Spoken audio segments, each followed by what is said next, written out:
Bienvenue à tous à qui l'opportunité a été donnée de nous suivre en ce moment. Que le Seigneur vous fasse encore du bien. C'est votre sœur Pam. Beaucoup des couples en ce moment de confinement ont beaucoup de conflits. Certains de ces conflits ont même commencé bien avant le confinement et d'autres conflits ont pris naissance pendant ce temps de confinement et d'autres se sont tout simplement intensifiés pendant ces temps de confinement. Alors aujourd'hui, nous allons parler de certains points qui, dans les couples, sont souvent source ou à l'origine des conflits dans les couples. Alors, sans plus tarder, je ne suis pas seule aujourd'hui. Je suis avec ma sœur Béatrice. Comment vous allez, ma sœur Béatrice? Bonsoir Pam, je vais très bien par la grâce de Dieu, tout va bien de mon côté et de votre côté, j'espère que ça va aussi. Ça va très bien, Dieu nous fait grâce. En tout cas, j'aimerais d'abord vous remercier d'avoir répondu à notre invitation. Ça nous fait vraiment du bien. Merci beaucoup. C'est un plaisir, un honneur pour moi d'être invitée à cette plateforme de communication. Je suis Béatrice Infene, je suis fondatrice de MML, mon mari me localise, qui est une plateforme de formation pour préparer les jeunes filles à rentrer dans le mariage, et de mon mariage, mon jardin d'Éden, qui est une autre plateforme de formation pour les femmes qui sont déjà dans le mariage, afin qu'elles puissent refléter la gloire de Dieu dans le jardin d'Éden. Je suis en même temps une entrepreneur, un web entrepreneur. Je fais des produits de soins d'intimité, les mousses vaginales, pour aider les femmes à avoir une intimité fraîche. Merci beaucoup. J'aime ce que vous faites auprès des femmes. Le travail, vraiment, cette mission-là que vous avez auprès de femmes, qui est même, je trouve, qui cadre avec cette émission, qui est vraiment de sensibiliser les couples. Les couples, on voit une femme, on voit un homme. Alors, lorsque la femme est bien blindée, je trouve, bien blindée dans son rôle en tant que femme, les choses vont bien aller. Ils peuvent impacter leur mari aussi. Mais pendant ce temps de confinement, ma sœur, depuis que le confinement a commencé, le taux de violence conjugale, on rapporte partout dans les journaux que le taux vraiment de violence conjugale a explosé. Et il y a beaucoup de conflits dans le couple. Alors, que pensez-vous? Où se trouve le problème? Est-ce que le confinement est le problème ou les mariages ont déjà au départ un problème pour commencer? Je répondrai simplement à cette question en vous disant que le problème, ce n'est pas le confinement.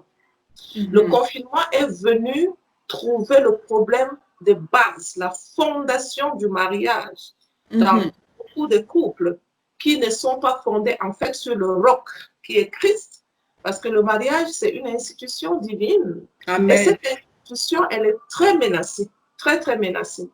Nous faisons beaucoup d'erreurs en rentrant dans cette institution, en les fondant sur le sable, en les fondant avec nos blessures émotionnelles qui ne sont pas bien identifiées et qui nous amènent souvent, nous les femmes, à oublier nos missions et à vouloir compter sur les hommes pour pouvoir nous aider. La femme aujourd'hui, non seulement la femme chrétienne, je parlerai de la femme en général. Elle a complètement oublié sa mission et elle a même oublié son identité. Pourquoi elle a été créée?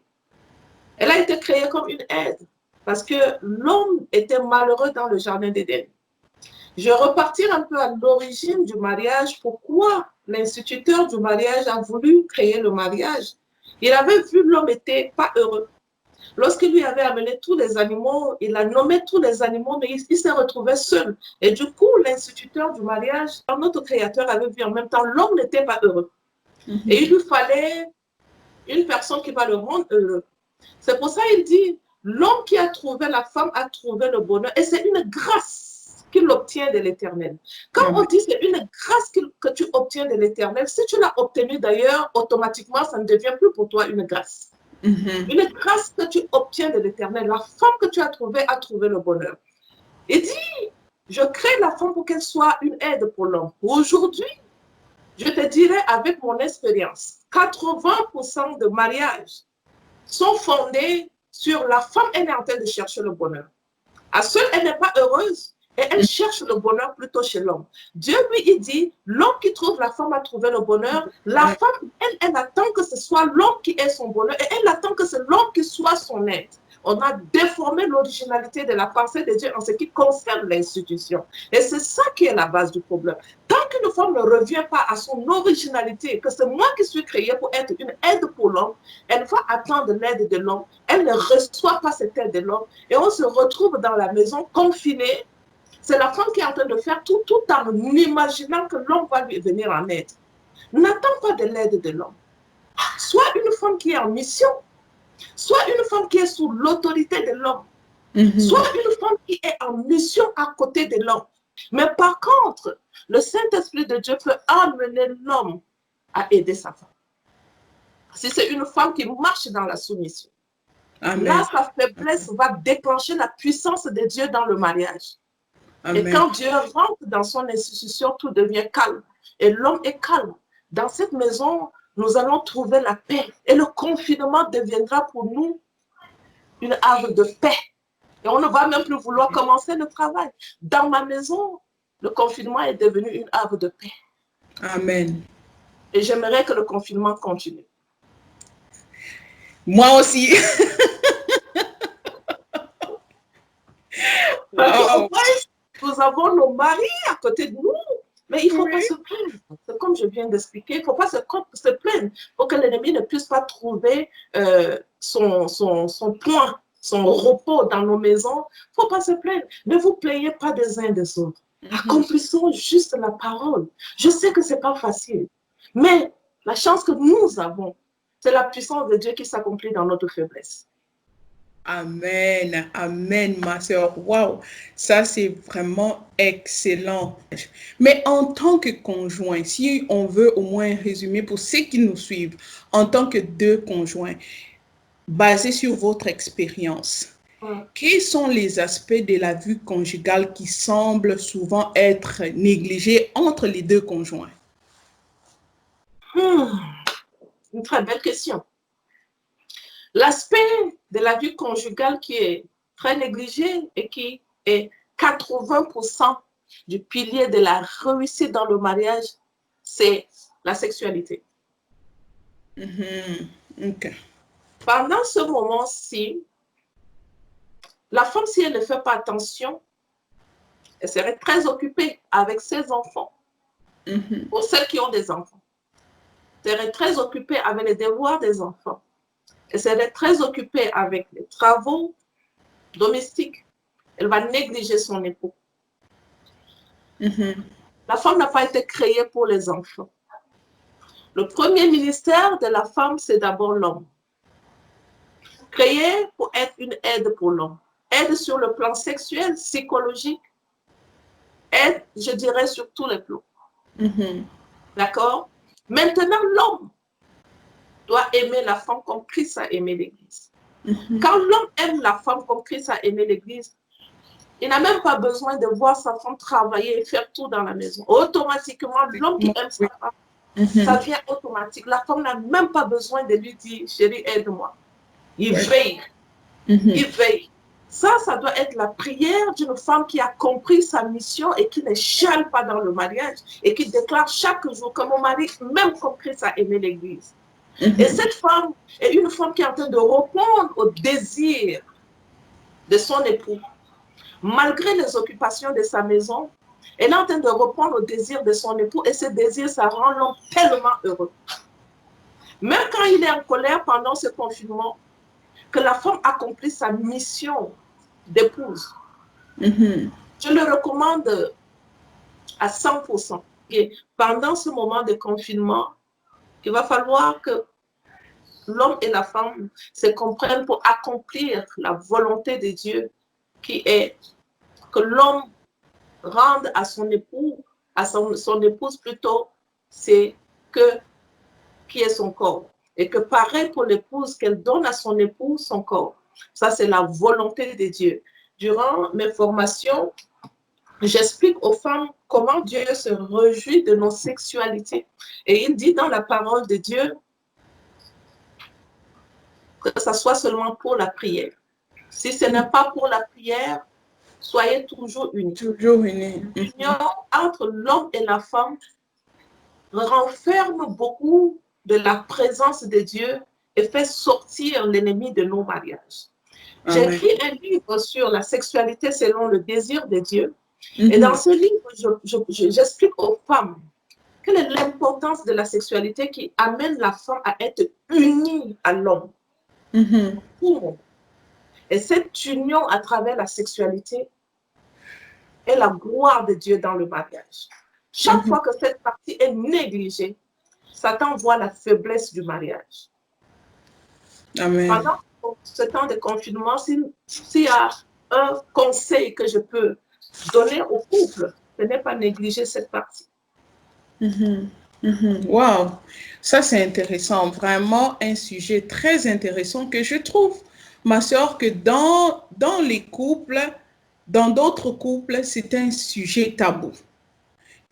D'autres couples ne prennent pas vraiment le temps d'en parler. Vous avez mentionné quelque chose, que Dieu aime la sexualité parce que ça réjouit le cœur des partenaires.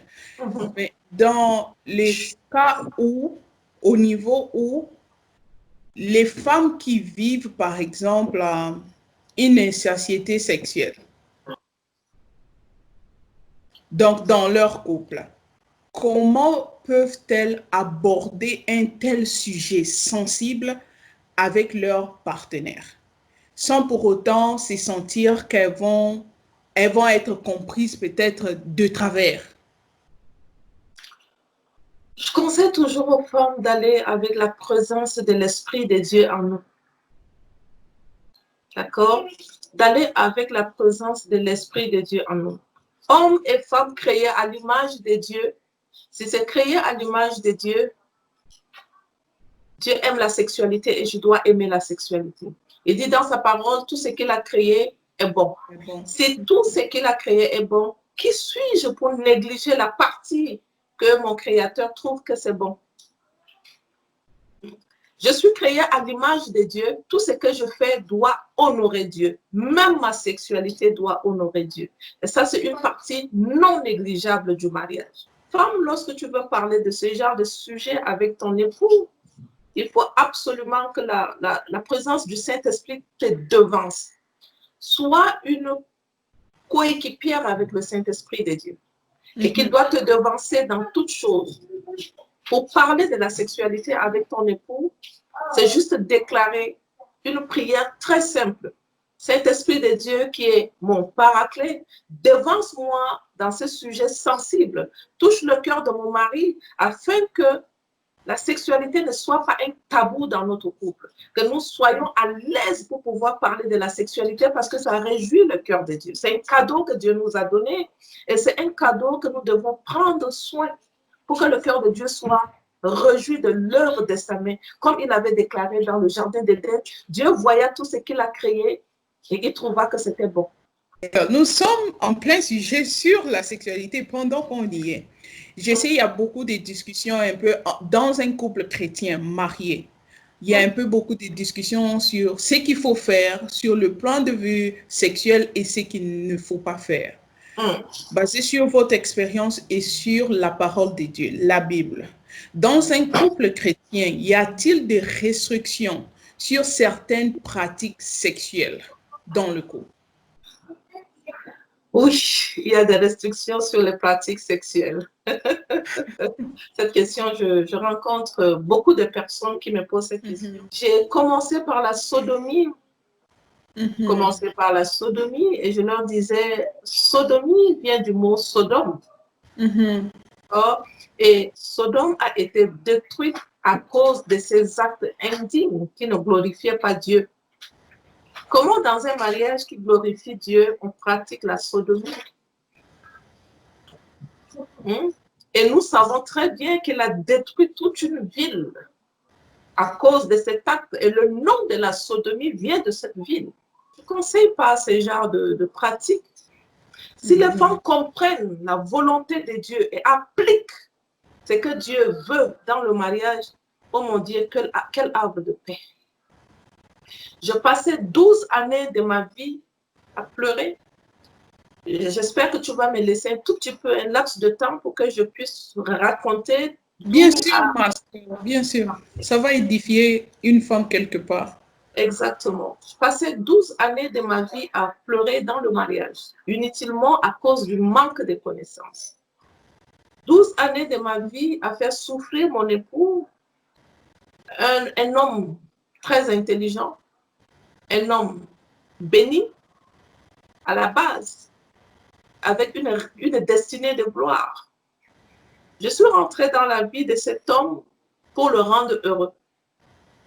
Et je ne me connaissais pas. Je cherchais plutôt le bonheur chez mon époux, en déclarant déjà de ma bouche que la vie à seule, j'en ai marre. Et j'ai absolument besoin d'un homme qui viendra me rendre heureux. J'ai changé le plan de Dieu. Dieu dit, l'homme qui a trouvé la femme a trouvé le bonheur. Moi, je dis, je veux l'homme parce que je dois être heureux. Heureuse. Et là, être heureuse, justement. Et là, j'ai changé le plan de Dieu dans le mariage. J'ai amené la volonté de Dieu à ne pas exister, mais que ma volonté à moi existe. J'ai attristé le Saint-Esprit de Dieu. Qu'est-ce qui m'avait amené à me sentir mal lorsque j'étais seule et que je m'engage à rentrer dans le mariage pour chercher plutôt le bonheur dans le mariage? J'ai eu 8 ans de fiançailles.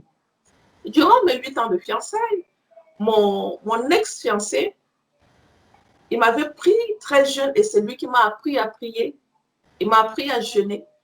Et pendant les 8 ans, il m'a protégée comme sa petite sœur. Et il me disait, je ne veux pas te connaître comme une femme. J'aimerais te connaître comme une femme dans le mariage. Pour moi, c'est une grâce d'avoir un homme comme celui-ci. Alors qu'aujourd'hui, dès que tu rencontres un homme, la première des choses à faire, il veut te connaître comme une femme. 8 ans de fiançailles, que l'homme te protège, il ne veut pas te connaître. Et j'étais très, très heureuse, j'étais très, très épanouie, très contente. Après 8 ans, boum, il était tombé, lui, dans le péché sexuel. Et il m'avait toujours promis qu'on se connaîtra dans le mariage. Et comme il était tombé dans le péché sexuel, ça m'a fini. Donc, la vie m'avait dégoûtée. Et je n'ai pas compris qu'est-ce qui se passait. Et lorsque je lui ai posé la question, pourquoi tu as fait ça? Il était calme. Et j'ai posé la question pendant 3 fois. Pourquoi tu as fait ça? Il n'a pas répondu. Je me suis levée, je l'ai secoué. Pourquoi tu as fait ça? Et j'ai commencé à pleurer. Il était calme et il m'a regardé. Et il m'a dit, c'est parce que je ne te mérite pas. Et lorsqu'il m'a dit, c'est parce que je ne te mérite pas, automatiquement, pour moi, je me suis dit à moi-même, si ce monsieur me dit qu'il ne me mérite pas, c'est parce que je suis une mauvaise personne. Et j'ai pris ça, je l'ai fixé en moi. Je suis une mauvaise personne. Personne ne m'avait plus encore parlé après que ce monsieur m'avait dit, c'est parce que je ne te mérite pas. Et la parole de ce monsieur, je ne te mérite pas, m'a amené à penser que je suis une mauvaise personne. Si après 8 ans, un homme m'a abandonné, c'est parce que je suis une mauvaise personne. Et j'ai fait des années avec cette idée en moi. Je commençais à me détester. Je déteste les hommes. Et c'est ça qui m'avait amené plutôt. J'en ai marre de cette situation. Il faut que je rentre dans le mariage parce que je pensais que l'homme va me rendre heureux. Je rentre dans le mariage avec tous ces dégâts en moi, les blessures émotionnelles que j'avais. Et je me rends compte que mon époux ne me donne pas le bonheur. Je cherche le bonheur à son côté, il ne me donne pas. Je cherche le bonheur à son côté, il ne me donne pas. 12 ans qu'on ne se comprenait pas. Il ne comprenait pas mon langage. Je ne comprenais pas son langage. Ça m'a amené à aller de dégâts en dégâts. Je ne comprends pas les amis. Il y a des fois, je ne comprends pas mes enfants. Moi-même, mes enfants. Je ne comprends pas mes enfants. Et donc, pour moi, mes enfants me fatiguent. Mes enfants sont ceci, mon mari est cela. Et je fais la rencontre du Seigneur il y a de cela 3 ans. J'ai été baptisée jeune. Je fais la marche avec le Seigneur. J'ai été chrétienne de nom, de bouche plutôt, de bouche et de nom. Mais le cœur n'y est pas. Et la grâce de Dieu m'a suffi. Il m'a ramené sur le chemin et il m'a alors enseigné d'où était mon problème. Quand il m'avait enseigné d'où venait mon problème, je me suis rendu compte, oh waouh, combien le mal qui est en nous peut nous amener à rendre ceux qui sont autour de nous malheureux. Combien le mal qui est en nous peut rendre les gens autour de nous malheureux, mais nous-mêmes en question, on ne se rend pas compte que le problème est en nous. Et j'ai vécu avec ça. Et j'étais devenue une femme qui se refusait à son époux. Il était facile pour moi de me lever sur mon époux et le frapper quand il venait vers moi pour lui dire, ne me touche pas, je n'ai pas envie, ne me touche pas. Mais qu'est-ce qui se passe, tu es ma femme? Non, ça suffit. Wow. Ouais. Wow. Mais aujourd'hui, je suis devenue une femme très heureuse jusqu'à ce que le Seigneur m'a enseigné dans le domaine de la sexualité et que je puisse écrire un livre sur la sexualité. Ça, c'est une grâce. Enfin, une restauration complète de mon mariage. Et j'ai bloqué la bénédiction de mon époux à cause de mon insoumission. Et j'ai amené cet homme à ramer au Canada. Il a beaucoup ramé. Et ça, justement, je vais m'adresser à une femme. Très souvent, nous ne sommes plus la gloire de nos époux. Nous devenons une obscurité pour nos époux à cause de notre insoumission. J'ai été une femme très insoumise et je bloquais la bénédiction de mon époux. J'ai amené de l'obscurité dans mon mariage au lieu d'amener la lumière. Je profitais de cette interview pour pouvoir m'adresser à une femme pour lui dire, femme, le fait d'avoir juste un mari, c'est une grâce extraordinaire. Amen. Il y en a qui veulent rentrer dans le mariage, elles n'ont pas cette grâce-là. Tu as la grâce d'avoir un mari. Arrête de juger ton époux. Arrête d'être une femme qui est insoumise. Quand je travaille avec les femmes, 80% des situations que les femmes sont en train de traverser, 80% des situations sont de leur côté, mais elles ne le savent pas. Il y a un point que j'ai retenu, que je trouve qui revient beaucoup dans les couples, c'est la soumission. Les femmes, qu'elles soient chrétiennes ou non chrétiennes, ont tendance à voir la soumission comme une sentence ou comme une punition. Alors que la parole de Dieu nous dit dans 1 Pierre 3, de versets 1 jusqu'à 2, que femmes, soyez de même soumises à vos maris, afin que si quelques-uns n'obéissent point à la parole de Dieu, les soient gagnés sans parole par la conduite de leurs femmes, en voyant votre manière de vivre chaste et réservée. Alors, si la femme parvenait à comprendre que ma soumission à mon mari, c'est une mission évangélique que j'ai pour ramener le cœur de mon mari à Dieu. Peut-être que la soumission ne serait pas perçue telle qu'elle est en ce moment comme une sentence.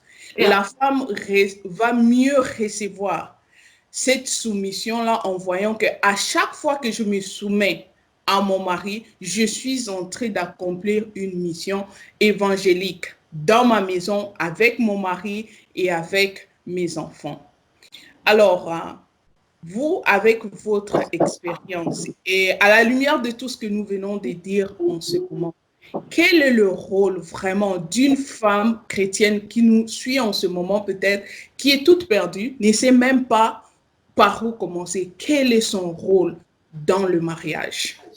La puissance de Dieu se manifeste dans la soumission de la femme à son époux. La femme qui est soumise à son époux fait du Saint-Esprit son allié et son ami. C'est le Saint-Esprit qui t'amène à intercéder auprès de Dieu afin que Dieu puisse entendre ta prière. Mais nous perdons beaucoup de temps et ce manque de soumission à nos époux installe dans nos maisons une confusion. La Bible dit, là où il n'y a pas la paix, il y a la confusion. Et cette confusion, quand ça s'installe dans la maison, ça affecte la vie de nos enfants. La femme est en train de penser à elle, parce que l'homme est en train de lui faire du mal. Elle ne pense pas que son insoumission affecte même ses enfants. L'insoumission d'une femme est très dangereuse. Très, très dangereuse. L'âme de la femme à ne pas se soumettre à l'autorité de son mari et amène la femme à se déconnecter de Dieu. Parce que Dieu ne peut pas écouter une femme qui manque de respect à son époux dans la maison, mais veut parler. Moi, je priais en langue. Mais quelle prière en langue quand tu ne veux pas te soumettre à l'autorité de ton époux? Je lisais beaucoup la Bible. Mais lire la Bible, c'est écouter Dieu. Comment tu peux écouter Dieu dans un esprit de révolte à ton époux? Je suis la femme du Proverbe 31. Elle fait du bien à son mari chaque jour. Je suis la femme du Proverbe. Je fais du bien à mon mari. Je suis soumise à l'autorité de mon mari. Mon mari est reconnu à la table de roi. Mon mari va manger à la table de roi. Mon époux dit, ah, j'accepte. Quand il me dit, ne parle pas, tais-toi, je me tais. Même si c'est le temps que je devais parler, je demande au Saint-Esprit de Dieu, est-ce que tu me permets de parler? Et quand je sais qu'il m'autorise à parler, je sais que mon époux va écouter ce que j'ai à lui dire. Et c'est là où je parle. Mais tant que je demande au Saint-Esprit, est-ce que tu m'autorises à parler, que je ne reçois pas de paix, je n'ouvre pas ma bouche, je reste tranquille. Et chaque fois, je suis dans la prière, je dis, va lui parler parce que ce qu'il est en train de vouloir faire ne peut nous amener nulle part. Mais comme une femme soumise, je ne peux pas discuter l'autorité de mon époux. Il m'a dit quelque chose, je vais écouter, mais toi, va me dévancer, va lui parler. Et très souvent, je me rends compte, il vient me dire, tu sais, hier, je t'avais dit ça, je voulais le faire, mais je ne peux plus le faire. Et là, Amen, amen. Merci beaucoup. Wow, wow. Ça, c'est vraiment excellent parce que je crois que c'est là où se trouve le problème de beaucoup de femmes. C'est l'idée de dire, mais ce qu'il est en train de dire ne fait pas de sens. Je ne peux pas le laisser dire des choses qui ne font pas de sens. Mais j'aime vraiment cet exemple-là parce que vous avez vraiment donné des outils aux femmes. Oui, même si ce qu'il est en train de dire en ce moment ne fait pas de sens. Prie avant de l'aborder. Ouais. Le ramener à la raison. Ça, c'est vraiment la clé. Waouh! Vous êtes un témoignage vivant. Que Dieu soit loué pour votre vie.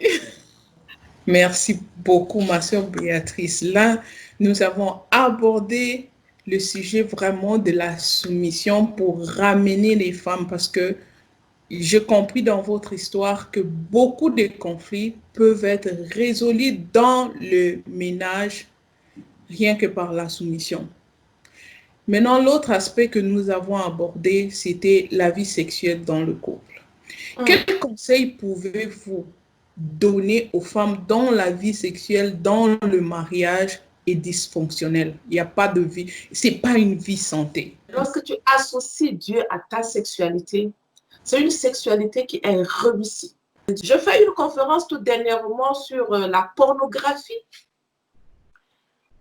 Quelque chose qui détruit le mariage. L'industrie que les enfants de Dieu doivent combattre pour que cette industrie n'existe plus jamais. Nous devons commencer par détruire la pornographie. Combien des enfants de Dieu aujourd'hui regardent la pornographie? La sexualité dans le mariage chrétien aujourd'hui dégoûte le Seigneur. Dieu dit, l'homme et la femme deviennent une seule chair. Aujourd'hui, dans le mariage, l'homme et la femme sont divisés. Une fois par semaine, on est unis, le reste des jours, chacun est dans son coin. Dieu n'est plus dans nos sexualités, c'est lui qui a créé. Comment on peut créer une voiture et on prend le mode d'emploi de la voiture, on le jette parce qu'on n'en a pas besoin? Le mode d'emploi de la voiture est dans la voiture pour que lorsque si quelque chose ne marche pas, tu repars, tu relis le mode d'emploi. Et quand tu relis le mode d'emploi, tu sais que ici, il y a quelque chose qui ne marche pas. Maintenant, dans le mariage, il y a les gens qui ont des difficultés dans le domaine de la sexualité, jouissance précoce, qui a été affectée par le regard de la pornographie. Dieu se réjouit de l'œuvre de sa main. Est-ce qu'aujourd'hui, dans le mariage, Dieu est en train de se réjouir de l'œuvre de sa main? Non, mais il est plutôt dégoûté de l'œuvre de sa main. Lui, il faut qu'on se le dise la vérité. Et il y a une personne qui s'est réjouie de l'œuvre de la main de Dieu, c'est Satan, le diable. Il s'est réjoui de la sexualité de l'homme et la femme dans le mariage. Et c'est cette sexualité qui ne fait que être dégoûtant entre l'homme et la femme. Dieu n'est plus glorifié dans nos mariages. Et c'est normal que Satan puisse venir installer son règne. Détrompons-nous que nos mariages sont en train d'aller bien. Et c'est vrai, quand ça s'est installé dans le mariage, ça rend nos enfants confus. Nos enfants sont confus dans le mariage aujourd'hui. Dans le couple, il peut exister, parce que vous avez mentionné, vous avez parlé des pratiques sexuelles, que vous avez dit, il y a des restrictions en tant que chrétien. Et puis là, vous venez de parler de la prière et que les couples doivent vraiment faire en sorte que même leur sexualité honore Dieu. Mais dans le couple où un des partenaires est convaincu que cette pratique-là n'honore pas Dieu, et l'autre partenaire n'est pas convaincu. Et le partenaire qui n'est pas convaincu que cette pratique-là, ça n'a rien à voir à ne pas honorer Dieu ou pas, exige cette pratique. Comment est-ce qu'on se prend dans ce genre de situation? Il faut aller doucement. Mm-hmm. Là, ici, l'autre partenaire ne comprend pas ton langage. Va avec la force que tu as et va avec la foi que tu as. En croyant un jour la situation va changer. Femme, si tu es dans cette situation, je te dirais simplement que tu es en mode mission parce qu'en toi, tu as le pouvoir. Et c'est ce pouvoir-là que l'ennemi est en train de vouloir détruire. Si des gens veulent entrer en contact directement avec vous, comment on fait? J'ai ma page accompagnement et conseil sur Facebook. Okay. Vous pouvez chercher accompagnement et conseil sur Facebook. J'ai mon numéro de WhatsApp public qui sont gérés par mon équipe et que vous pouvez aussi envoyer ce message, envoyer message au WhatsApp au numéro 001 514 660 7863 001 514 660 7863. Vous pouvez aussi me chercher sur Facebook avec le nom Béatrice Infene. Merci beaucoup. Waouh, waouh, waouh, ma sœur Béatrice, que Dieu te bénisse, toi vraiment abondamment, abondamment, parce que c'est cette vision-là que j'ai toujours vue d'une femme. Alors, je suis de ceux-là qui croient que la femme a une mission évangélique dans sa maison, mais aussi à l'extérieur. Non pas seulement par la bouche, mais par ses actes aussi. Et par les actes, on voit premièrement la soumission. Je vais vous demander une dernière chose. Pouvez-vous, s'il vous plaît, faire une prière spéciale des femmes qui, en ce moment, sont vraiment dans l'état d'insoumission à leur mari? Et l'autre catégorie de gens que j'aimerais demander une prière spéciale, c'est les gens dont la sexualité, le déséquilibre sexuel dans le couple constitue la raison première de leurs problèmes. Tant de Père, ô éternel Dieu des amours, Merci. le Dieu Tout-Puissant, Créateur du ciel et de la terre, l'instituteur du mariage, Jéhovah Nissi, Jéhovah Rapha, le lion de la tribu de Judas. Tu es bon, tu es merveilleux. Toi qui as accepté de mourir sur la croix de Golgotha pour nous. Père, tu connais la femme. Tu connais le pouvoir que tu as mis dans la femme.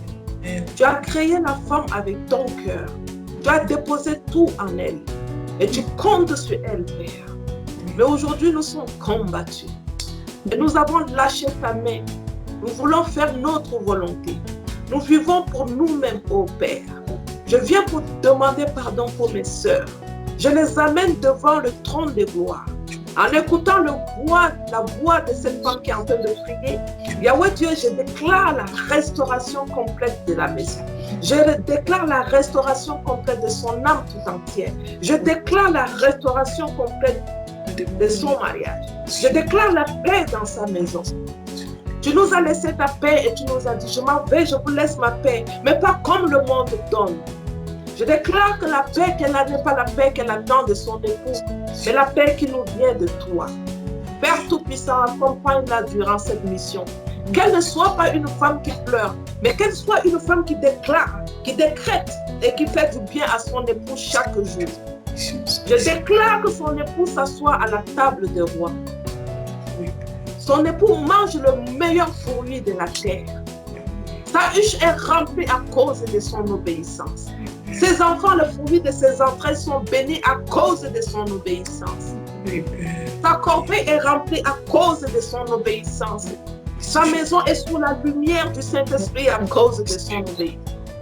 Je prie pour nos époux, Père, que nos époux s'assoient à la table des rois. Nos époux sont des rois. Nos époux sont des kings. Nos époux sont nos partenaires privilégiés. Nos époux sont les meilleurs. Nos époux sont des dominateurs. Nos époux sont des hommes les entrepreneurs. Nos époux sont des gens qui détiennent les entreprises. Nos époux sont des hommes qui détiennent la gloire de Dieu sur cette terre. Nous prions parce que nous savons que nous sommes en mission. Demande, Père, que tu nous amènes à être des épouses soumises, des épouses qui sont pour l'autorité de l'homme, des épouses qui sont les bonheurs de l'homme, des épouses qui amènent l'homme à se réjouir de notre présence autour d'eux, des épouses qui sont toujours dans leur maison et qui ne seront jamais en dehors de la maison pour jouir de la présence d'une femme étrangère. Mais nos épouses jouissent chaque jour de nos présences dans le mariage au nom puissant de Jésus de Nazareth. Amen, amen. Amen. À vous tous qui nous suivez en ce moment, que notre Seigneur vous bénisse en excès.